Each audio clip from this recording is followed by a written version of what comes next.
जीत लेनी हार जंग। राकेश ओझा भैया हम सबके बीच में बड़े हमने के शाहपुर के माननीय विधायक रुआ के हमारे प्रणाम बाटे।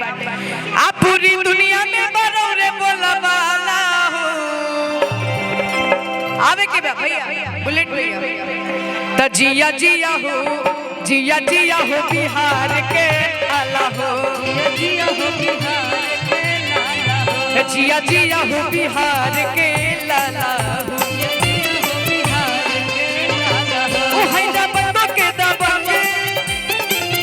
जीत लेनी हार जंग जीत लेनी हार जंग पूरी दुनिया में बरौरे बोला बाला जिया जिया हो बक्सर के लाला जिया जिया हो शाहपुर के लाला जिया जिया हो शाहपुर के लाला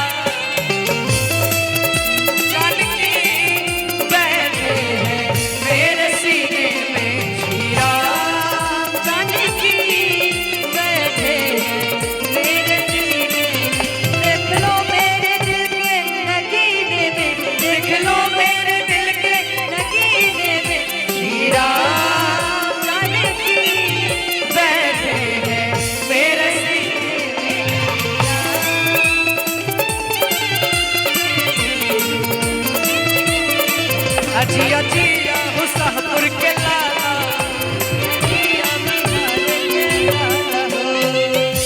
और भैया खाती का कह के चलत रहे के बाबे चाचा शेर के करे जाले के आइला जहान में कलेजा लेके आइला जहान में रहिले अपने याद बात सान में रहिले अपने याद बात सान में अरे शेर के करे जाले के आइला जहान में हो आइले जहान में रहिले अपने याद बात सान में रहिले अपने याद बात सान में। थोड़ा सा इधर आ जाइए बुलेट भैया कि जब भरले हुकार कि जब मारले दहाड़ कि जब भरले हुकार आई जब मारले दहाड़ तसेरों भी पीछे हट जाला हो तो जिया जिया हो बिहार के लाला हो जिया जिया हो बिहार के लाला जिया जिया हो बिहार के लाला जिया जिया हो बिहार के लाला हो जिया जिया हो बिहार के लाला जिया जिया हो बिहार के लाला हो जिया जिया हो बिहार के जिया जिया हो बिहार के लाला जिया जिया हो बिहार के लाला हो अरे जिया जिया हो बिहार के लाला हो। और आर्यन जी ये जो सभी लोग इतने दिन पे दिन तरक्की कर रहे हैं इसका पता है कारण क्या है कि मिट्टी से ये इतने जुड़े हैं और हमारी मिट्टी की चीजों में और क्या रहा है भैया कि इंटरनेशनल लिट्टी चोखा आज खैलस ना पैलस धोखा कि यूपी और बिहार में कि गाड़ी के झंडा आई गइल हो जहाँ गइल संसार। तो सभी लोग जो दोनों हाथों को उठाइए बिल्कुल सीधे सीधे लंबे लंबे और सभी लोग जितने स्टेज पे हमारे गणमान्य लोग उपस्थित हैं सभी के लिए जोरदार तालियां बजानी है और कहना है क्या कि इंटरनेशनल लिट्टी चोखा जे खैलस ना पैलस धोखा इंटरनेशनल लिट्टी चोखा जे खैलस ना पैलस धोखा यूपी और बिहार में गाड़ी के झंडा आई गई हो जहाँ गई संसार में गाड़ी के झंडा आई गई हो जहाँ गई संसार। अरे इंटरनेशनल लिट्टी चोखा इंटरनेशनल लिट्टी चोखा हम बीच में रोकना चाहेंगे एक सेकंड। हाँ बिल्कुल बिल्कुल हम रुकना चाहेंगे राकेश भैया हम सबके बीच में। हमनी के तो गाते रह जा, लेकिन रहुआ आइल बानी तो दू शब्द कुछ बोली। बिल्कुल बिल्कुल।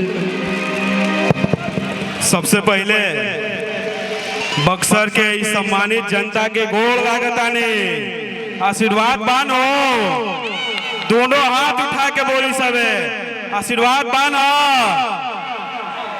आज से 1 महीना पहले लगभग हम आई रही, माननीय अमित शाह जी के कार्यक्रम ये बक्सर में रहे, वो घड़ी आशीर्वाद मांग के गई रही। 20 में हमनी के एनडीए 2 सीट पर सिमट गई रहे। अब की बारी आशीर्वाद मिले कि पूरा शाहाबाद में भगवा लहरा है और रउआ सबके आशीर्वाद मिलल तो पुनः रउआ सबके गोड़ लागे आइल बानी और आशीर्वाद मांगे आइल बानी। अब की बारी बस अतने कह के जाई, जौन प्यार आशीर्वाद रउआ सब एनडीए के भर भर के देले बानी, ओकरा के कर्ज समेत सेवा करके रउआ सबके चुकाई जा। और जहिया से घर घर तक शिक्षा, एजुकेशन, सुरक्षा पहुंचे लगी शाहाबाद के कोना कोना में, वो दिन लागी कि एनडीए के संकल्प जो हमनी के लेले रही जा उस सही महीना में प्रफुल्लित भइल बा। आज चूंकि इलेक्शन के रिजल्ट के बाद पहला मौका कि हम बक्सर के अपन अभिभावक लोग से मिल पाइल बानी, तो और भी कोनो प्लेटफॉर्म मिल ना पाइल बीच में, चूंकि शपथ और बाकी वाला कार्यक्रम चलत रहे। बस धन्यवाद देवे आइल बानी, गोड़ लागे आइल बानी। शुभ अवसर है, शादी विवाह करवावल एक यज्ञ के समान मानल जाला हमनी के संस्कृति में। शुभ अवसर पर रउआ सबके आशीर्वाद मिलल, एकरा खातिर विशेष रूप से आभार व्यक्त करतनी, आयोजक मंडली के आभार व्यक्त करतनी। साथ ही हमार छोट भाई है, चाचा कहेला लेकिन भतीजे लागी, भाइयों कह सकतनी, कोनो बात नहीं के। हम जब चुनाव लड़त रही कहा केरला या गुजरात कहीं जात रह, रात के 12 बजे हमरा के फोन कैले कि चाचा राउर गाना रिकॉर्ड करके हम भेज दिले बानी तो चुनाव में चलवा ले। ये बेचारा बहुत समर्पित रहेले, बहुत मेहनत करेले, इनके परिवार से पुराना लगाव रहल बा। साथ ही भोजपुरी इंडस्ट्रीज के जितने भी हमारे विक्की भाई बड़े हमरे क्षेत्र के हवे, हमनी के जब स्ट्रगल करत रही, जब पॉलिटिकल स्ट्रगल करत रही, ती अपन मंच के स्ट्रगल करत रहन बेचारे।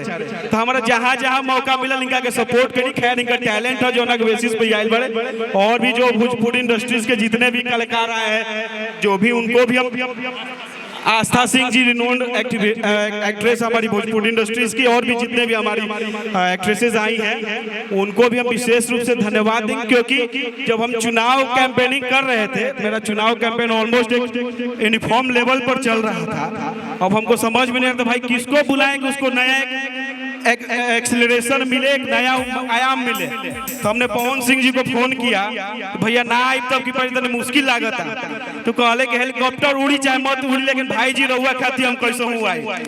तो पटना में वो दिन मौसम खराब रहे, हेलीकॉप्टर उड़ ना पाइल रहे, उनका से हम बात करी थे, बेचारे सारा प्रोग्राम रद्द करके बाई रोड पटना से अले हमरा किया, बहुत ज्यादा समय भी दिहले।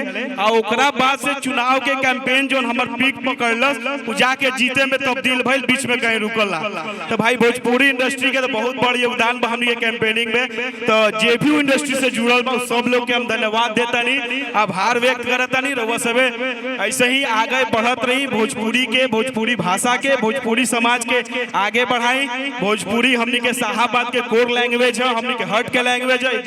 जब केहू से अपना भाषा में बतियावे नहीं जा, तब लागेला कि दिल से दिल के कनेक्शन होता।